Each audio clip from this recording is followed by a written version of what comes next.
یا ایھا الذین آمنوا لا تقولوا راعنا وقولوا انظرنا واسمعوا. اب ایک اور مثال ان کی، وہ تو تھے منافقین بنی اسرائیل جن کا ذکر ہوا، سمعنا وعصینا. اب یہاں یہ منافقین جو یہاں پر مسلمانوں میں شامل ہو گئے تھے، یہود کے زیر اثر لوگ، اور آ گئے مسلمانوں میں بھی. اب ان کا معاملہ کیا تھا؟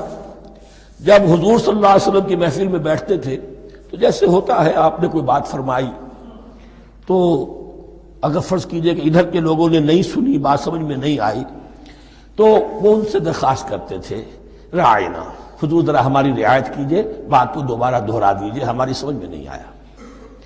اب اس کا وہ کیا کرتے تھے یہودی، یا یہ ان کے یہودیوں کے زیر اثر منافقین، راعینا، اے ہمارے چرواہے. گویا کہ دل میں خوش ہو رہے، خباثت نفس اس کو غذا مل رہی ہے، ہم نے تو راعینا کہہ دیا. کسی نے اگر ٹوک دیا، بابا میں نے راعینا کہا تھا، معلوم ہوتا ہے آپ کی سماعت میں کوئی خلل پیدا ہو چکا ہے. یہ انداز تو مسلمانوں سے کہا جا رہا ہے. یہ واحد آیت ہے اس پورے سلسلے میں جس میں خطاب یا ایھا الذین آمنوا سے ہے، لیکن اصل میں روح سخن اب بھی بنی اسرائیل کی شرارت ہے. یا ایھا الذین آمنوا لا تقولوا راعنا وقولوا انظرنا واسمعوا.